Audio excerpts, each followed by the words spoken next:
ಈ phone lock ಆಗಿದೆ. ಇದರದ್ದು ಮಾಡೆಲ್ ಬಂದು Vivo Y15s ಅಂತ. ಇದರದ್ದು FRP ಲಾಕ್ ಆಗಿದೆ. ಇದನ್ನು ಹೆಂಗೆ ತೆಗೆಯೋದು?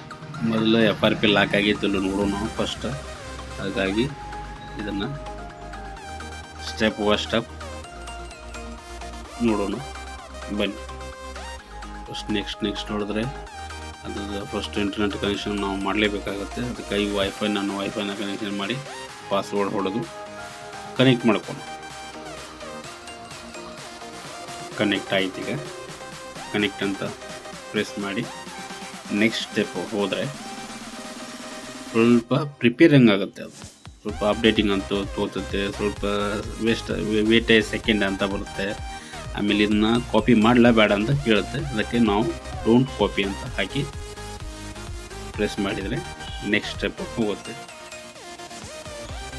ಮತ್ತೆ ಸ್ವಲ್ಪ ಅಪ್ಡೇಟ್ ಆಗುತ್ತೆ. ಇಲ್ಲಿದೆ ನೋಡಿ, FRP ಅಂದರೆ ಪ್ಯಾಟರ್ನ್ ಲಾಕ್ ಆಗಿದೆ. ಪ್ಯಾಟರ್ನ್ ಲಾಕ್ ನಿಮಗೆ ಗೊತ್ತಿದ್ದರೆ ಹಾಕಿದರೆ ಓಪನ್ ಆಗ್ಬೋದು, ಇಲ್ಲಾಂದರೆ Gmail ID ಪಾಸ್ವರ್ಡು ಗೊತ್ತಿರಬೇಕು ಅಷ್ಟೇ.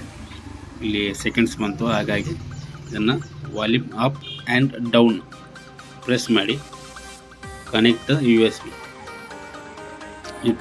ಕನೆಕ್ಟ್ ಮಾಡಿದರೆ ನಮ್ಮ PC ಒಳಗೆ ಅದರದ್ದು ಒಂದು USB ಡ್ರೈವು ಕನೆಕ್ಟ್ ಆಗುತ್ತೆ, ಕ್ರಿಯೇಟ್ ಆಗಿ ಕಾಣುತ್ತೆ ನಮಗೆ.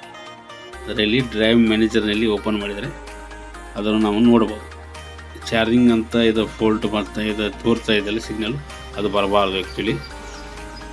Volume up and down at A time press ಮಾಡಿ USB ಹಾಕಿದರೆ ಕನೆಕ್ಟ್ ಆಗುತ್ತೆ.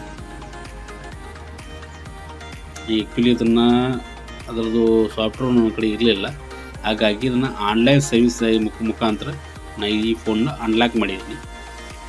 ಅದು ಈಗ ಒಂದು ಫೋಲ್ಟ್ ಆಗಿದೆ ನೋಡಿ. ನೆಕ್ಸ್ಟು ಅವರು ಈಗ ನಮ್ಮ PC ultra viewers app software ಮುಖಾಂತರ ನಮ್ಮ PC ಅವ್ರ PCಗೆ ರಿಮೋಟ್ ಟೈಪ್ ಆಗಿ ಕನ್ವರ್ಟ್ ಮಾಡ್ಕೊಂಡಿದ್ದಾರೆ. ರಿಮೋಟ್ ಮೋಡ್ ಅಂತ ಬರುತ್ತೆ, ಅದರಲ್ಲಿ ಕನ್ವರ್ಟ್ ಮಾಡಿಕೊಂಡು ಅದರಲ್ಲಿ AMT ಅದರಲ್ಲಿ Vivo Y15s ಅಂತ ಮಾಡೆಲ್ನ ಕ್ಲಿಕ್ ಮಾಡಿ ಅದನ್ನು FRP ರಿಮೂವ್ ಅಂತ ಮಾಡ್ತೀವಿ. ಈಗ ರಿಮೂವ್ ಮಾಡೋಣ, FRP ಕ್ಲಿಕ್ ಮಾಡೋಣ. ಕ್ಲಿಕ್ ಮಾಡಿದ ತಕ್ಷಣ ನಾವು ಈಗ ಮೊಬೈಲ್ನ ಕನೆಕ್ಟ್ ಮಾಡಬೇಕಾಗುತ್ತೆ.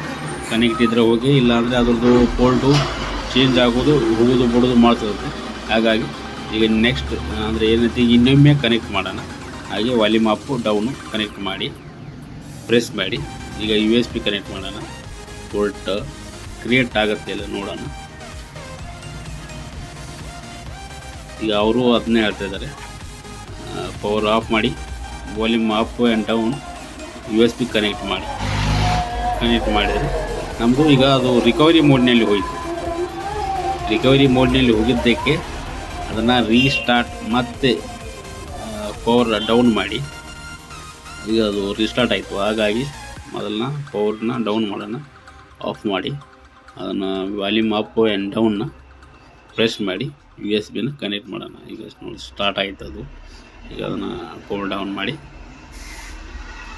ವಾಲ್ಯೂಮ್ ಅಪ್ ಆ್ಯಂಡ್ ಡೌನ್ ಎರಡು ಕೀವಿನ ಎಟ್ ಎ ಟೈಮ್ ಪ್ರೆಸ್ ಮಾಡಿ USB ಕನೆಕ್ಟ್ ಮಾಡಿದರೆ ಅಲ್ಲಿ ನಮ್ಮೊಂದು ಪೋರ್ಟ್ ಬರುತ್ತೆ. ಒಂದು ಪೋರ್ಟ್ ಬಂತು. ಈಗ ಸರ್ಚಿಂಗ್ ಫಾರ್ USB ಡ್ರೈವ್ ಅಂತ ಬಂದಿದೆ. ಈಗ ಕನೆಕ್ಟ್ ಆಗಿದೆ. ಇಲ್ಲಿ ಒಂದು ಪೋರ್ಟ್ ಬಂದಿದೆ. ಇನ್ನು 2-3 ಸೆಕೆಂಡ್ನಲ್ಲಿ ಮುಗಿತು. ಆಲ್ಮೋಸ್ಟ್ ನಮ್ಮದು ಮೊಬೈಲು ಅನ್ಲಾಕ್ ಆಯಿತು. ಈಗ ಮೊಬೈಲು ಒಮ್ಮೆ ರೀಸ್ಟಾರ್ಟ್ ಆಗುತ್ತೆ ತಾನೇ, ರಿಬೋಟ್ ಅಂತಾರೆ. ರಿಬೋಟ್ ಆಗ್ತಾ ಇದೆ. ಈಗ ಆಲ್ಮೋಸ್ಟ್ FRP ಆಲ್ಮೋಸ್ಟ್ ಎಲ್ಲ ಹೋಯಿತು. FRP ಅನ್ನೋದು ಜೀರೋ ಇಲ್ಲ ಅದರಲ್ಲಿ. ಈ ಫೋನಲ್ಲಿ ಈಗ FRP ಅನ್ನೋದು ಇರೋದಿಲ್ಲ, ಎಲ್ಲ ರಿಮೂವ್ ಆಗಿದೆ.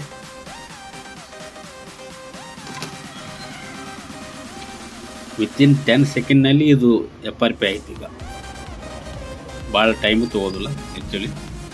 ಒಂದು 10 ಸೆಕೆಂಡಿಂದ 15-20 ಸೆಕೆಂಡ್ ಭಾಳ ಅಂದರೆ ಅದು. ಯಾಕಂದರೆ ಅದು ಡ್ರೈವ್ ಅಪ್ಡೇಟ್ ಆಗಿರಬೇಕು ಫಸ್ಟು.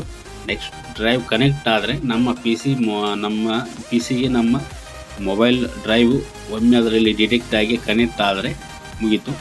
ನಮ್ಮ ಮೊಬೈಲು ಅನ್ಲಾಕ್ ಆಗೋದು 10ರಿಂದ 20 ನಿಮಿಷ, 20 ಸೆಕೆಂಡ್ ಅಷ್ಟೇ ಅನ್ಲಾಕ್ ಆಗಿಬಿಡುತ್ತೆ. ಈಗ ಅನ್ಲಾಕ್ ಆಗಿದೆ, ಅದನ್ನು ಸೆಟಪ್ ಮಾಡೋಣ. ಫಸ್ಟು ಇಲ್ಲಿ ಒಂದು ಲಾಕ್ ಸಿಗ್ನಲ್ ಬರುತ್ತೆ, FRP ಇದ್ದರೆ ಅದು ಹೋಗಿದೆ. ನೆಕ್ಸ್ಟು ಈಗ ಆಫ್ಲೈನ್ ಸೆಟಪ್ ಅಂತ ಬಂದಿದೆ. ನೆಕ್ಸ್ಟು ಅದರಲ್ಲೂ ಡೇಟ್ ಆ್ಯಂಡ್ ಟೈಮ್ ಬಂದರೆ FRP ರಿಮೂವ್ ಆದಂಗೆ. ನೆಕ್ಸ್ಟ್ ಅಂತ ಕೊಡ್ತಾ ಹೋಗೋಣ. ಈಗ ಸ್ಕಿಪ್ ಕೊಡೋಣ. ಇಲ್ಲಿ ಪಾಸ್ವರ್ಡ್ ನಮಗೆ ಈಗ ಅವಶ್ಯಕತೆ ಇಲ್ಲ, ಪ್ಯಾಟರ್ನು ಪಿನ್ನು ಪಾಸ್ವರ್ಡ್ ನಮಗೆ ಅವಶ್ಯಕತೆ ಇಲ್ಲ. ನೆಕ್ಸ್ಟ್ ನೋಡೋಣ. ಇದು ಕಸ್ಟಮರ್ ಫೋನ್ ಅಂದಾಗ ನಾವು ಸ್ವಲ್ಪ ಇದನ್ನು ನೋಡೋಣ. ನೆಕ್ಸ್ಟ್ ಕೊಟ್ಟು ಕಂಗ್ರ್ಯಾಚುಲೇಷನ್ ಆಗಿದೆ. ನೆಕ್ಸ್ಟ್ ಈಗ ಮೊಬೈಲು 100% ಅನ್ಲಾಕ್ ಆಗಿದೆ. ಸ್ವಲ್ಪ ಬ್ರೈಟ್ನೆಸ್ ಇಡೋಣ, ಅದು ಚಾರ್ಜ್ ಕಮ್ಮಿ ಇದ್ದಕ್ಕೆ ಬ್ರೈಟ್ನೆಸ್ ಹೋಗಿತ್ತು. ಈಗ 100% ಈ ಫೋನು ವಿವೋ Y15s 100% ಅನ್ಲಾಕ್ ಆಗಿದೆ.